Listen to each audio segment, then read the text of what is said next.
we live in the world we live in the time that we live in it, and in the world that we live in right now, I actually think you're entrepreneurial or you're screwed. Welcome to the Better Human Podcast. My name is Greg Witz, and each week we're going to be bringing you some incredible and inspiring guests and topics that are going to take your life to the next level. Thanks for spending time with us. Sit back and enjoy the show.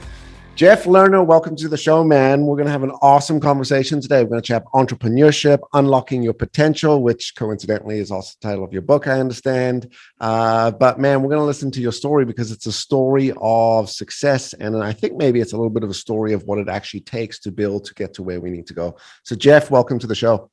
I appreciate it. I'm so glad to be here. I think if you say that my story is a story of success, you must be starting at the end because it was a messy journey, but I'm excited to get into it. Thanks for having me. Yeah, well, that's what I mean, right? Like it's well, one, I don't think it's the end. I think we still have long paths and roads ahead of us. But to me, success is the persistence and the consistency of going and moving forward. And most people give up. So kind of let me start with that question. We live in a world of a tremendous amount of opportunity. And I think people in today's world feel very stuck. And I think this is what you coach and teach and talk a lot about, which is unlocking your potential. So let me start with the first question. Why do you think so many people are stuck today? Well, I actually don't know the origination of this, but somebody once said it's not their fault, but it is their problem. Well, maybe you know where that comes from. I know the line and the saying. I don't know where it comes from, but man, what a powerful statement, right? Yeah, it is. I talk a lot, and I'll say right up front. So, my book, Unlock Your Potential, that was not the original title of the book. The book was originally called Escaping the Broken System, and I had a few conversations with our publisher, my agent. We literally brought in a consultant, like a naming advisor. And the takeaway was escaping the broken system sounds a little doom and gloom. Maybe we should give it a more positive spin and unlock your potential. To me, there's 6 of one, half dozen of the other because of what we're talking about, which is, I think that which limits most people's potential is the environment and the time in which we find ourselves. And I'm not one of these, sort of negative Nellies. It's like now is, the worst time in human history. I actually think now is like the best time in human history. I mean, we're at least having conversations about living to be 100 and actually being healthy and feeling good for a good chunk of that. And we aren't at risk of getting trampled by a woolly mammoth or gored by a saber-toothed tiger or and the clan in the next town over isn't probably going to attack me and kill my family anytime soon. Like, this is a great time to be alive. But it's also, I think, in the interest of that security that has created a certain type of prosperity and the comfort that is sort of the defining aspect of our age in a grand historical sense, there have been some pretty major systemic trades. And the reality is, I think that the average human being today is put into a system that from a very early age, it says, if you follow this set of rules, and if you acquiesce to this set of, essentially prescribed limitations for your life, you have a very good chance of not dying, not starving, not being alone, not being without healthcare. And, you sort of trade the top level of Maslow's hierarchy for like the bottom 3 levels. And if you're lucky, maybe you get the 4th level. And I don't know if you or your audience is well-versed on Maslow's hierarchy, and we can unpack what I just said, but essentially you trade the greatest imaginable life that you could possibly have for a secure life that at least doesn't end prematurely. Yeah. It's being safe. Right. Yeah. Living is safe. And if you live in your bubble, I mean, this is where you also start to see a lot of self-esteem issues, right? With people, lack of confidence, lack of motivation. I always get the question, which is, how do I get more motivated? And I try to explain to people, motivation comes afterwards. I think it's the exercise and the action that starts to give us some inertia, which we then start to get motivated because of our action, right? As soon as you said that, how do I get more motivated? The Red Hot Chili Peppers song, I can't remember what track, but it's from Blood Sugar Sex Magic. And it says, if you have to ask, you'll never know. Like, if you're having to ask me how to get motivated, correct. Motivation is like the precondition. And if you're focusing on that, like we need to wind the tape back a little ways and figure out what went off the rails. But what we will find in most cases, because I don't mean to sound dismissive, like I do recognize that there is a certain sort of apathy or ennui that is baked into our culture now. Mm-hmm. But I think what we will find is a little bit of early stage programming by this broken system that I talk about, which I define as a convergence of the education system, the employment system, and the retirement system. Mm. And if you look at it that way, and in my book, I go into pretty great detail to kind of weave it all together and explain, how it all connects. And by the way, I give a huge amount of data, probably overkill from an academic support standpoint, because I had to make sure, not for me, but for the reader, that they didn't give in to the temptation to dismiss what I was saying as like, oh, this guy is a conspiracy theorist, or this guy's just some high school dropout who got lucky, or like, there's a lot of ways we can write off things that we don't want to hear. Right. And so I had to support it pretty scientifically. And I do that. But, what you realize is that from education to employment to retirement, there's basically a cradle to grave initiative to get us to trade freedom and possibility, more possibility than freedom. I'm not like I'm not going to turn this into like a libertarian, civil liberties conversation. It's just what's possible for your life versus the security for your life. That's the trade.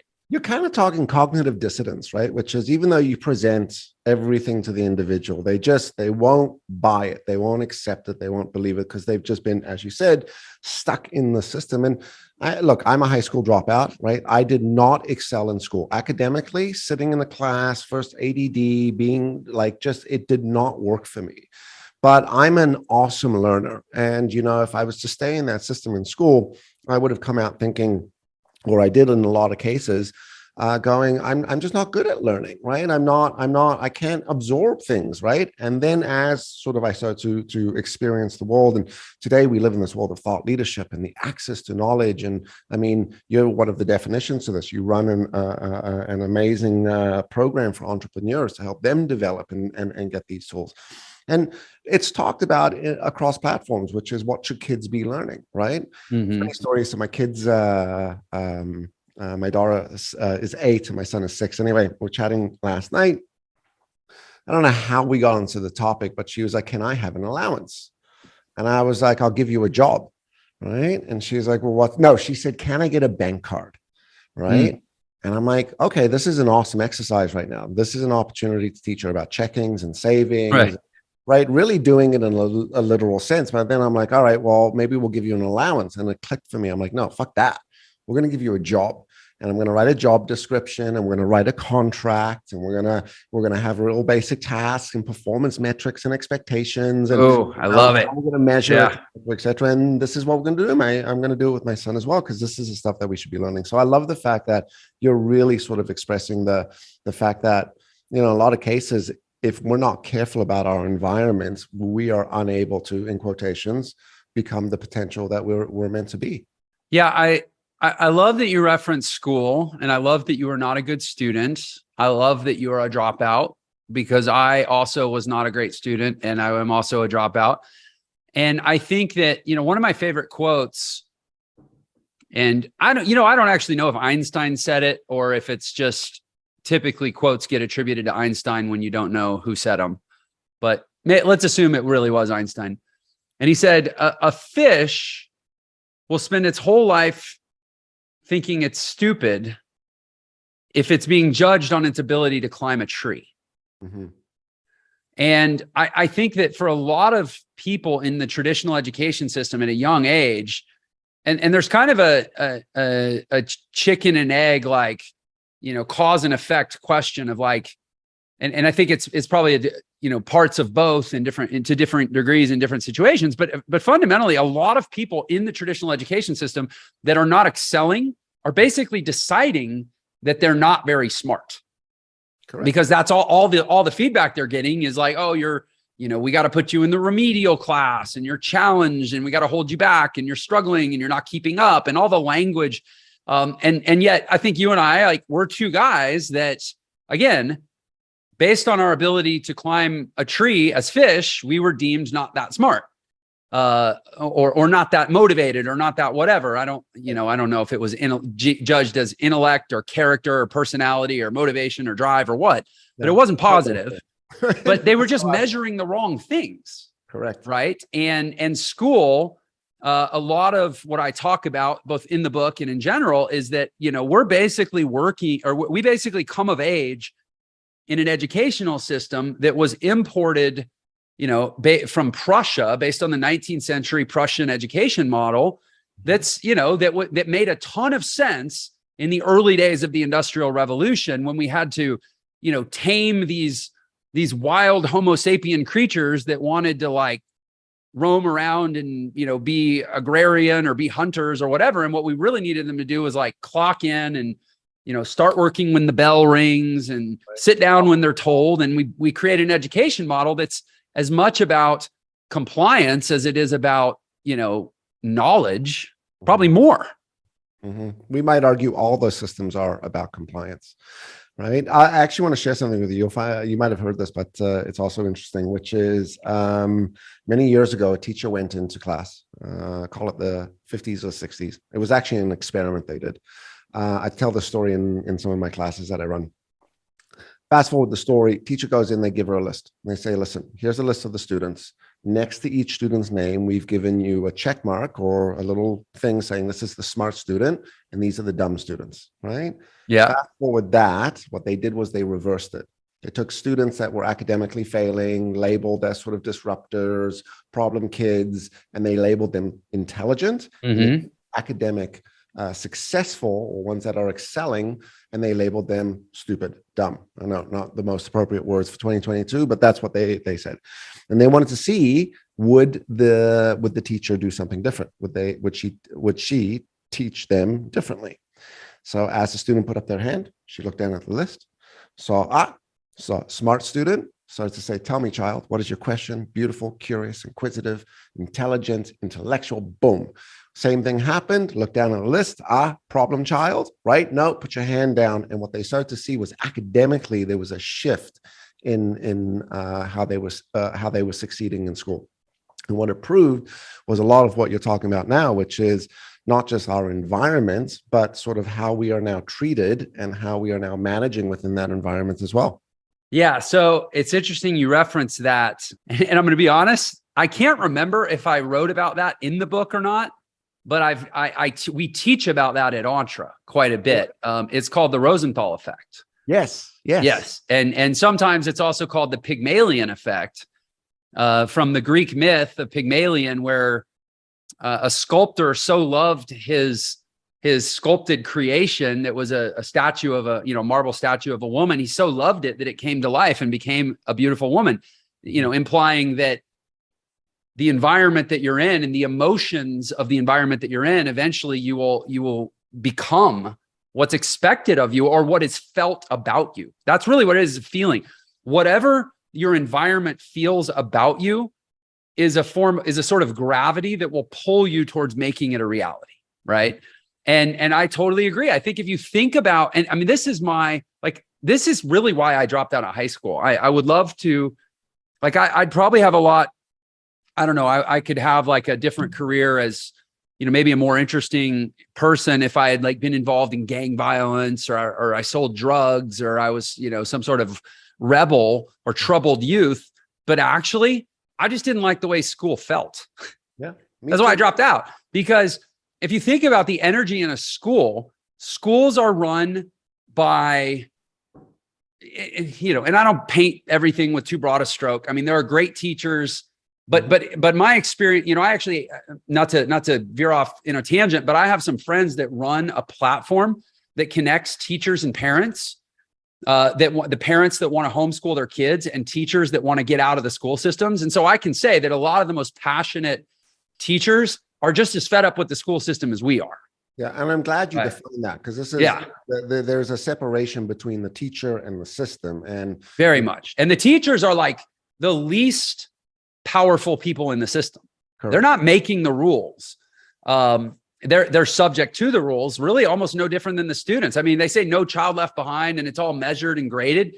They run the teachers the same way, right? Like, oh, you're not matriculating enough people from, print to cursive. So we're going to put you in they actually have what are called rubber rooms. They don't really do this anymore, but like, because they got exposed and it was a big controversy, but at least in New York State, for example, they had what were called rubber rooms where they would take underperforming teachers that they couldn't fire because the teachers unions made it impossible to fire. And they would just put these teachers in these rooms and literally just like keep them there like inmates in an asylum every day. And I mean, it's a really bizarre, a lot of the machinations of our educational system. But in any case, I felt like if you think about who's setting the policies in the educational system, it's bureaucrats. Mm-hmm. It's, functionally, it's sort of corporate yes men. It's people that they're worried about their jobs and they're worried about their pensions and they're essentially taught and told not to think outside of the box. And so what do we think is percolating down to the students, right? Imagine, this is what, Elon Musk and some other people are trying to do, is like creating schools that actually have a real entrepreneurial vibe. Right. And frankly, that's what my company, ENTRE, my platform is a response, because you have tens, if hundreds of millions of working adults that are a product of a system. And now they're stuck in the next phase of it, which is employment. Mm-hmm. And they're looking towards the yet next phase still, which is retirement. And it's all a continuum. And none of the promises are coming true. They're not making the money they were told. The economy, the middle class economic math equation is breaking down around them. They aren't getting the life that they want. Essentially what they were told when they were a kid about this is what will come true if you're a good little boy or girl, mm-hmm. It's not coming true. Mm-hmm. And, call it a midlife crisis, so to speak. They're like, well, what do I do now? And we built an education platform that says, well, better late than never. Come in and learn to be entrepreneurial and get control of your life. Right. But frankly, I wish that my company didn't even need to exist. Yeah. I feel that. I often say that, in some cases, one day when my business doesn't exist, it means that as leaders and people and human beings, we're doing it right.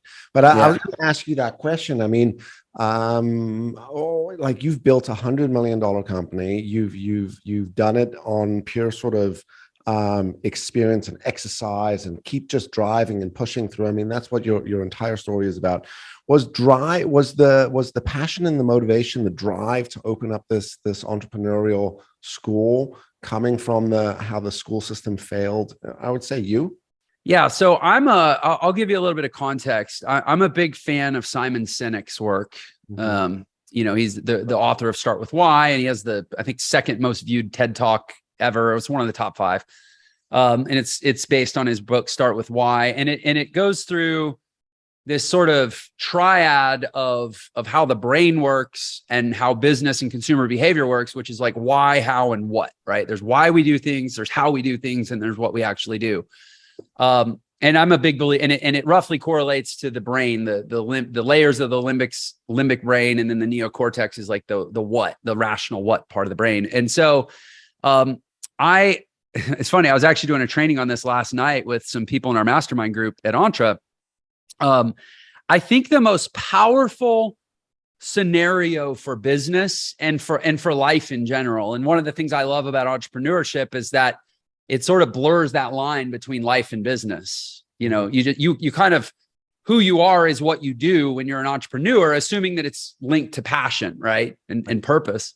And it's wonderful because you get to live this life where you're always thriving and you're always fulfilled and you're always loving what you do and doing what you love, instead of like, well, every day I put my life on hold so that I can clock into my job. And then for 8 hours, I'm not living my life until I get to clock out and I go back to my life. Imagine if it was all just your life and you loved it, right? That's entrepreneurship. That's at least the potential, right? That's the romantic side of entrepreneurship. That's the positive well, but side. That's my life. Like right. it is real. It's not just a chimera that we can never actually achieve. But you have to approach entrepreneurship a certain way, which, by the way, is inclusive of money not being the only or primary reason that you're doing it, which is a big leap for a lot of people to make. Not to change subjects, but when most people are coming from a background of doing a job that they would not do if it did not pay, it's like, it's almost inconceivable that they could find a business or a passion or a way to make an impact in the world that's exactly what they would want to do, even if they weren't getting paid. And by the way, get paid way more than they ever got paid in a job, right? And there's statistical data to support that that's actually a lot more normal and normative than what they tell you. Like they tell you that it's this huge risk, but you're actually 11 times more likely to achieve $1 million net worth on a per capita basis as an entrepreneur than as an employee. For sure. And the higher you go up the net worth scale, the higher the probability shifts toward likelihood of achieving it as an entrepreneur versus as an employee. So anyway, I'm getting off track. You're right on. I got myself off track. I don't even remember So we talk about Simon Sinek and like the why. Oh yeah, exactly. And so I think that what the way we teach entrepreneurship is it sort of originates in the Simon Sinek golden circle model of really having your why at the center. But what I've added to that is this sort of like heroic, dramatic element of like every great why is essentially intrinsic in the why is the definition of the adversary.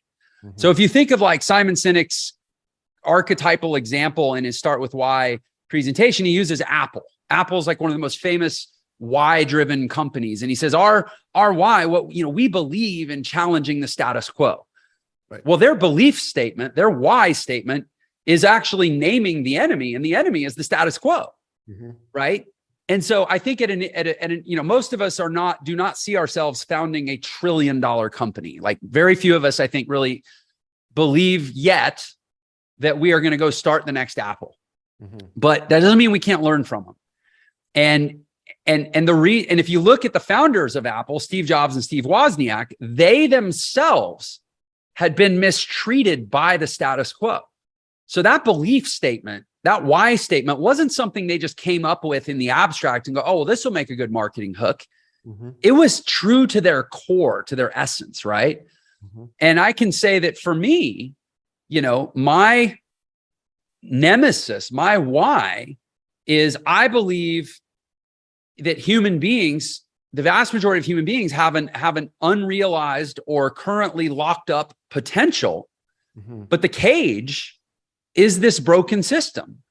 And that is very true and I think the most powerful position you can be in your life, and certainly as an entrepreneur, is when the nemesis, the dragon that you want to slay through your purpose or through your why or through your belief statement of your life and your business by extension, mm-hmm. when that is truly the nemesis, the great arch nemesis of your entire life. Like when it actually hooks back into your personal story and you don't have to wake up like when you're talking about how do I get more motivated? This is what I'm saying. When you wake up every day and your life and your business and the way you make a living and the way you move through the world is about slaying that godforsaken dragon that has haunted you as long as you can remember, you do not have to be motivated. Mm-hmm. And so there's a long way of answering your question. Yes, my nemesis is this broken system that has been abusing me or tried to as far back as I can remember. I was mistreated in preschool by the damn thing. Yeah. Man, I love your energy. I love your passion. I love the I'm going to use the word aggression. They're like, you know what? Fuck it. We're going to fight and we're going to keep building something bigger and better. I'll tell you what, I'm the bullied kid that finally that just got fed up and started hitting back. Right. Literally. I mean, that was my primary experience of grade school was of being bullied inside of a system that, along with all of the, I think, lack of academic integrity and a lot of the, mind conditioning and sort of operant behavioral conditioning and all the other crap I don't like about the mainstream educational system, at the most visceral, like pre-adolescent level of like, I am being scarred by being here. It was that I was getting bullied, and for whatever reason, they wouldn't protect me. Right. And so when that aggression you pick up on, yeah, I'll probably spend the rest of my life punching back. Man, I love it. And I relate to it. I mean, not to say, oh, I have a similar story, same story, but very, very, very similar. I wanted to ask you a couple things, actually. One, I mean, you teach entrepreneurship. That's what the business is. What is your team like, the culture? I mean, how do you foster that kind of culture? And we call it intrapreneurship, right? Within your business, and maybe follow-up question to that. So I'm going to fire a bunch of you. How many of those then leave and start their own businesses where it's like this, like, you know, awesome sort of bittersweet thing where it's like, it sucks, Right? but it's awesome that they've started this business. And then, of course, I want to get to like, what does it take to be an entrepreneur? And more importantly, is everyone cut to be an entrepreneur? Hey, so sorry to interrupt, and thank you for listening. I hope you're enjoying the show. If you like today's episode and you want to learn more about some of our programs, like the Better Leader program that can change your life, go ahead and click the link below. So let's start. Oh man, what a dense layering of questions. I'm so glad where this conversation has gone. Yeah, you've touched on one of the sometimes unspoken ironies or curiosities of my life, right? Which is I run this very fast growing entrepreneurial education platform. We've gone in less than 4 years, we've gone from, founder of like me and like a few people kind of helping me out and really no business model and no plan to, our Slack workspace now is just shy of 250 people. Wow. So it's grown very quickly. And within that, like to your point, it's like we're evangelists for entrepreneurship, and our core belief state or our mechanism that's right below our why is that entrepreneurship is this really one of a kind tool or vehicle or mechanism. I'm not sure what's the exact right word for helping people unlock their potential across their whole life. Cool. And we define their whole life as 3 primary areas: physical, personal, and professional. And we have a clever way that we manage to fit spiritual into that 3-legged stool of physical, personal, and professional. But that entrepreneurship, unique among all personal or professional growth vehicles, is one that can unlock your potential and almost force you to discover your potential. Because to your point, I think you said it earlier, it's really hard and it'll challenge you and it'll force you to become your best physically and personally and professionally. And that's how we do it. But then to your question of like, but you've got, 200 plus people working inside of a company, working in a company that are not themselves entrepreneurs. They are not themselves business owners. So how do you might be the workers that we were describing before, right?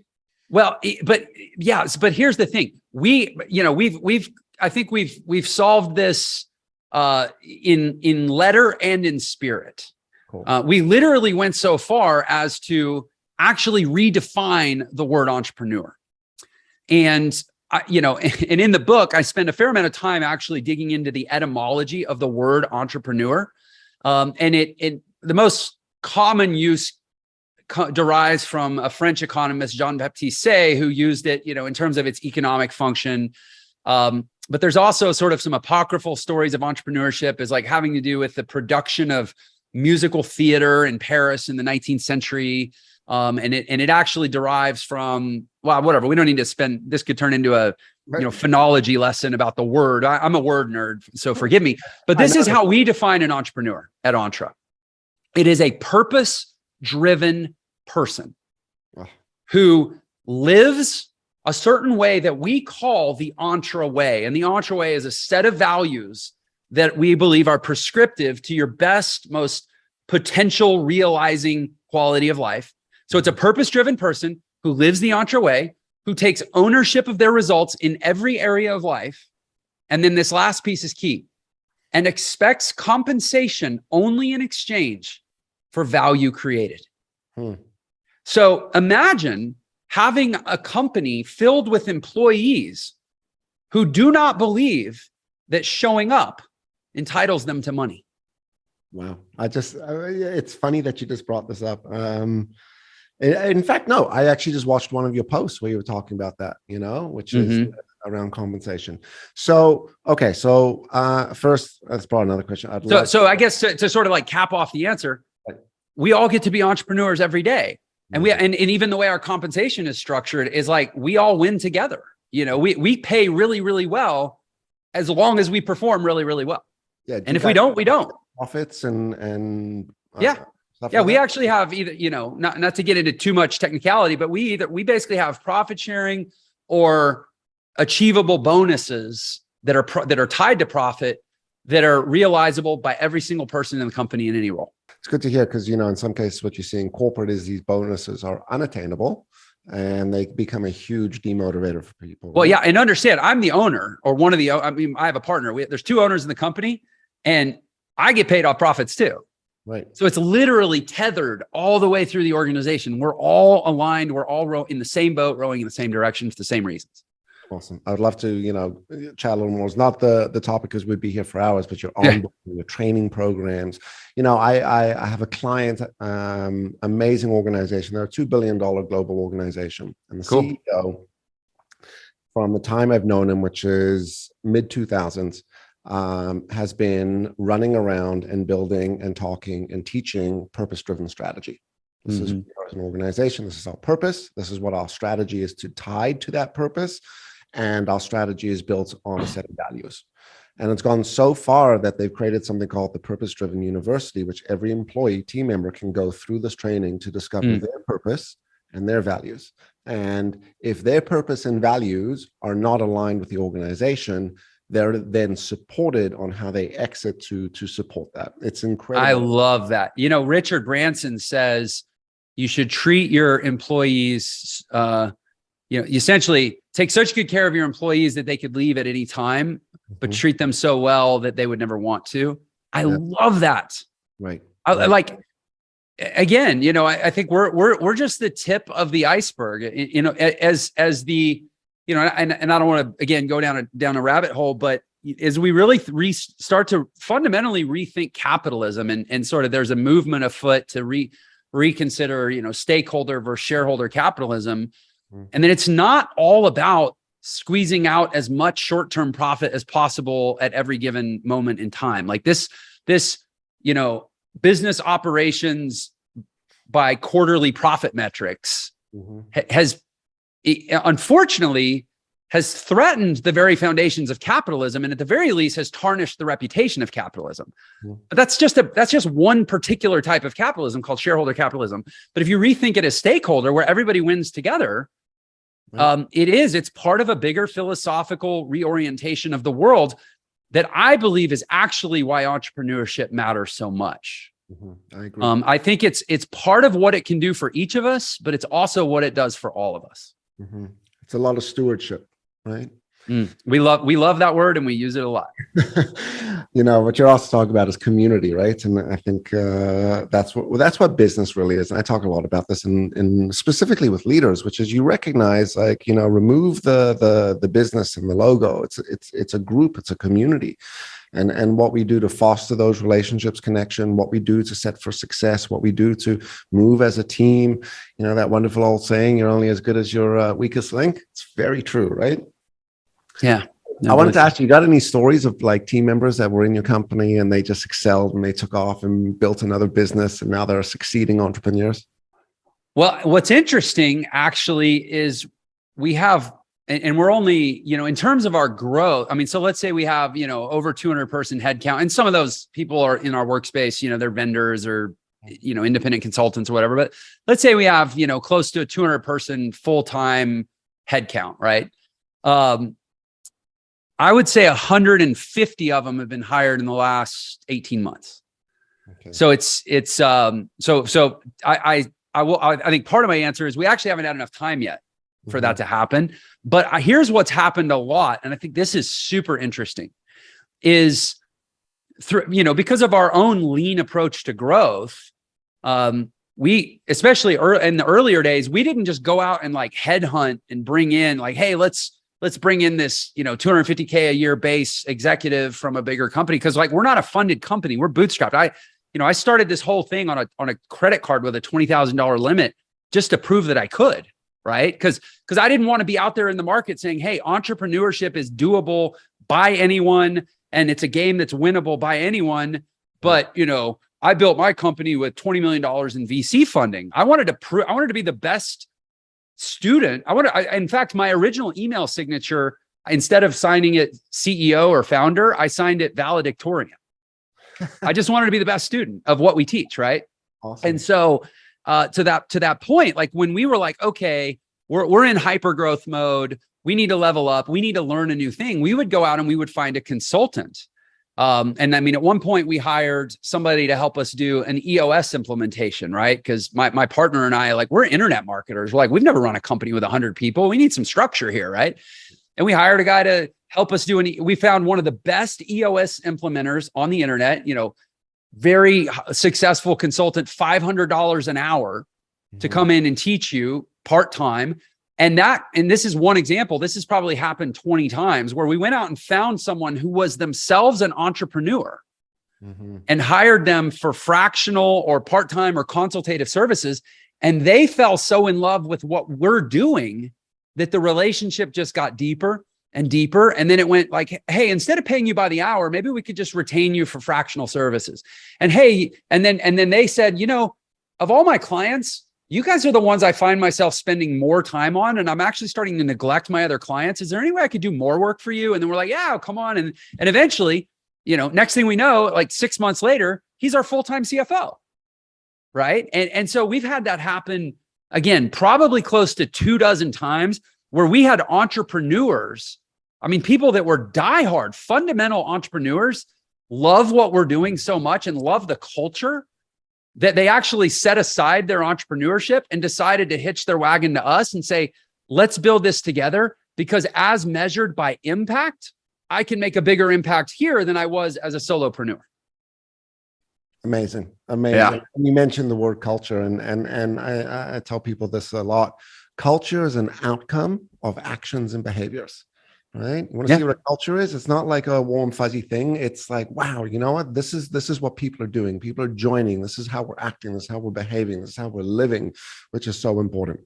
I asked you this question before, and I want to come back to it, which is everyone built to be an entrepreneur? Because I think in some cases, Instagram does a bad job and sets people up for faulty expectations, which is, all you got to do is pick some goals and be passionate and start a business and you'll be successful.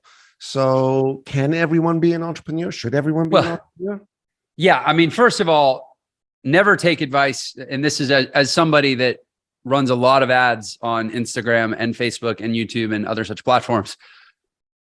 Be very wary taking advice from anybody you hear on those platforms, right? Take it with a grain, at least go check their credentials, right? But yeah, I mean, should everybody, I believe that everyone on earth would benefit from, and I'm not a big fan of saying what people should do, because I'm not sure that's my place, but I think that a lot of benefit would be gained by most people by becoming much, much, much more entrepreneurial. But entrepreneurial is a way that you are. Entrepreneurship is a thing that you do. Okay, so describe what are some characteristics, traits, things that can make me entrepreneurial? Well, like I mentioned, we actually happen to have something called the ENTRE Way that is a very thorough and well thought out definition of exactly what I believe being entrepreneurial looks like. And I'll just rattle them off to you. We don't have to spend a ton of time, but it's live by choice, not by chance, which is also the name of a section of my book. Strive for excellence in everything we do. Obsess over improvement. Practice thoughtful communication. Eagerly do hard things well. Take daily disciplined action. Move fast, learn fast, and grow fast. Attack problems and find solutions. Build with legacy in mind. And finally, have fun and get shit done. Those are the 10 values that we define as the ENTRE Way. Now, to be clear, for the corporate management wonks out there, that is not our company values. We have a different set of operational values that you sign up for when you get hired at ENTRE. The ENTRE Way is the core entrepreneurial set of values. And what I think makes, frankly, working at ENTRE so cool is you get to be entrepreneurial without actually having to take all the risk of being an entrepreneur per se. Exactly what you set up. But I mean, I think in light of those values, we can all agree, like, this would be a far better world if everybody lived that way. Right. And to your question, is it, can everybody be an entrepreneur? I think everybody can live that. Everybody can lean into those values and be more entrepreneurial. I think it's going to require what you were talking about before, which is waking up a little bit and recognizing, how our environment and system and experiences and what perceptions we need to start to challenge with that. Awesome. Yeah. And I think that's really important to say, like, don't shoot the messenger. I don't make the rules. Greg doesn't make the rules. If you're listening, like, don't be mad at either of us. We live in the world we live in the time that we live in it. And in the world that we live in right now, I actually think you're entrepreneurial or you're screwed. Correct. My father, who started the business, and I joined him. So my story is, dropped out of high school, took off traveling for a while, which was probably the greatest university and experience ever. Somehow hustled my way into working at Club Med at the age of 18. Cool. Which was like a whole nother degree. That was like a PhD. And then finally came out of it. And I'll never forget this, which was, what are you doing with your life? And I was like, well, I'll figure it out. I'll start a business. I'll get a job. I'll do something. And my mother said, okay, well, until you do that, you're going to work at your father's, which was punishment, by the way. Fast forward this, my father passed away in 2012, and he was a pretty excessive, intense dude, but he was quite brilliant in a lot of ways. And by then I'd been working with the company for close to 15 years. But I'll never forget, he said this to me. He said, the greatest thing that you have in this business is your ability to do it whenever you want, where you want, and all you need is you. That's it. Yeah. You don't need a printer. You don't need payroll. Yes, you build that. But at the end of the day, the greatest thing you have is your ability to run this business, and nothing can prevent that from happening. Right. So cool. All right. 2 more questions. Okay. Characteristics of a successful entrepreneur. What do you think it takes for us to be successful, either entrepreneurial or to be a successful entrepreneur, to build a successful business? What could be some practices, some things we can focus on that might give us a little bit of a leverage or an advancement? Yeah, I think that the fundamental, there's a lot of answers to that question. And, it took me 137,000 words to try my best to answer that question in my book. Right. But I think there's a few things. I think one is really changing. It's all about restructuring our relationships.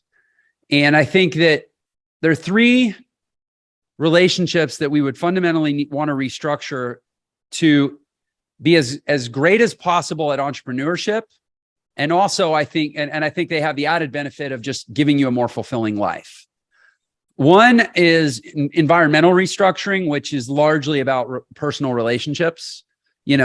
Really being pretty ruthless about who you associate with, who you allow in your space, who you commingle energy with, what sort of attitudes and belief systems you for lack of a better word, tolerate in your world. And it doesn't mean that you can't sometimes help people feel or do better, but it's like a cell phone. Like, you can't be draining your battery all the time. You want to spend the majority of your time charging your battery. And then when you want to go out and serve the, person that maybe isn't in the same headspace as you, at least you've got the charge to do it for a time. Right. So I think, being pretty ruthless, and we actually take people through exercises. We call it funeral planning, where you're essentially trying to reduce the relationships in your life that you allow to affect your energy down to that set of people that you actually want and believe would attend your funeral. Because frankly, what does a relationship even really matter? It's just transactional, and that's fine. It is what it is, but don't be invested in it, and certainly don't be letting it affect your energy. So that's part of it, is let's call it relational environmental restructuring. The next restructuring is, I think, restructuring our relationship to time. By virtue of the way that our brains evolved as human beings, we have certain perceptions of time, and we use a term called risk that, to a large degree, is a commentary on time. We tend to, and there's even something I talk about in the book called Parkinson's law of triviality, where we tend to myopically focus on things which are small and present and easy to observe, rather than things that are large or distant or more difficult to observe, right? And so we think something's really risky because it's right here and it poses some degree of, danger. But at the end of the day, what is more dangerous than the fundamental inability to retire and afford good health care outside of the system? Like that's actually the biggest risk facing most people, is their long-term lack of financial viability. But we're a lot more worried about the fact that like the grocery store isn't stocking our preferred brand of ketchup or something.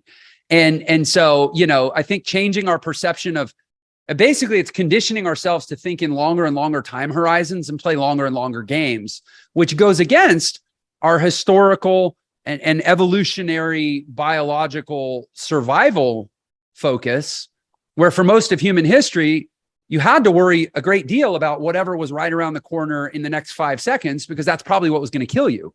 But like, again, we don't live in that world anymore. That's why it's the greatest time to be alive. But unfortunately, our amygdalas and our emotional memory sets and the way our brains work, evolution is a lagging indicator. 10,000 years from now, they will probably look back on us and be like, oh, those poor Homo sapiens whose brains were still stuck in the past, even though the world had changed.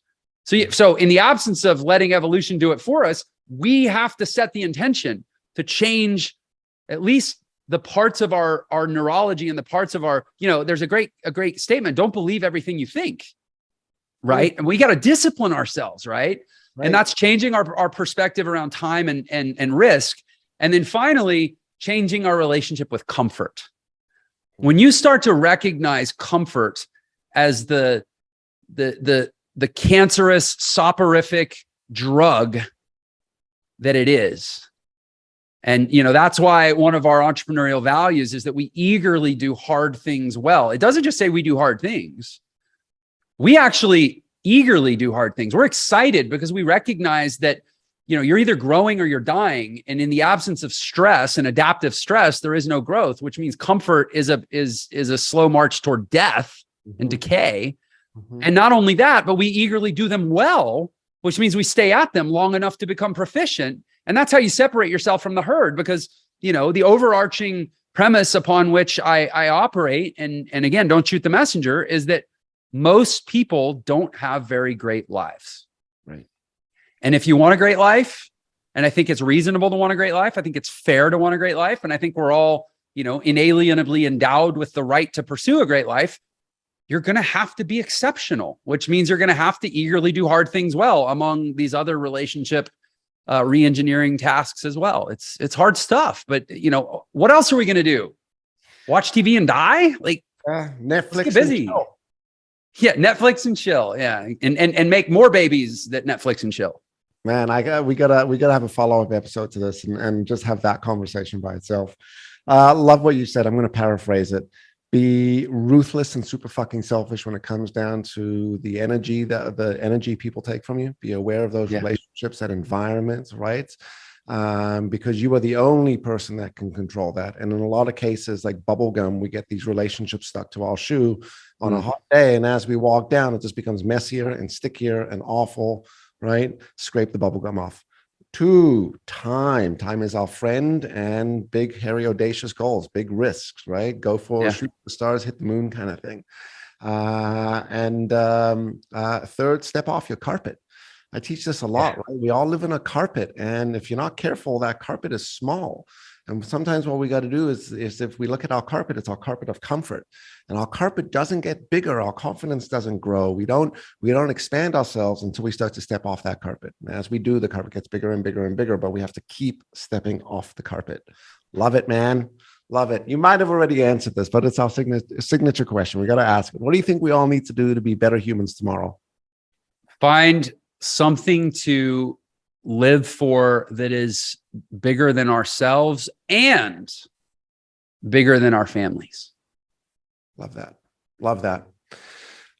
Jeff, if people wanted to learn more about ENTRE Institute, where can they find out? If they want to find out more about your book, your YouTube channel, just, tell us where we could go and search you and find you.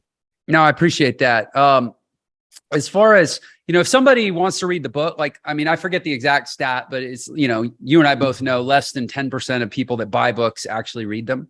Mm-hmm. So if you want to read my book, not if you want to own my book, but if you actually want to read my book, then please go buy my book. And I realize I have a better chance of staying on the bestseller list if I don't say that. Right. And I say, oh, go buy my book. I actually only want to sell it to people that are going to read it.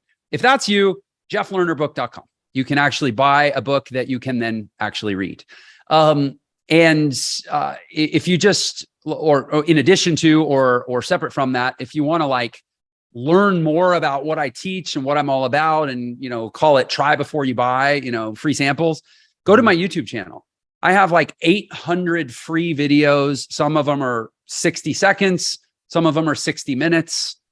There's something there for everyone. And it's about everything. You know, remember I mentioned the 3 Ps: physical, personal, and professional development. I cover the full gamut on my YouTube channel, all with a very entrepreneurial orientation.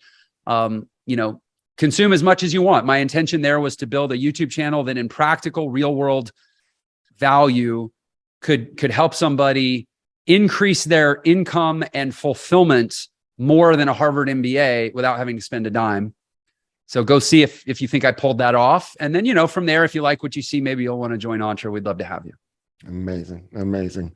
Jeff, you are a champion, the definition of an entrepreneur. I love the way you describe it through mindset and attitude and actions and behaviors and structure and community and culture. Awesome. Thank you for being here today, man. Thank you. This has been a lot of fun. I love speaking to those of a like mind. Awesome. All right. And to the audience, if you like today's episode, don't forget to like, don't forget to subscribe, don't forget to share, and definitely go follow Jeff Lerner. Until next time, see ya. Hey, thanks for listening today. And if you enjoyed today's episode, you're going to love the next one.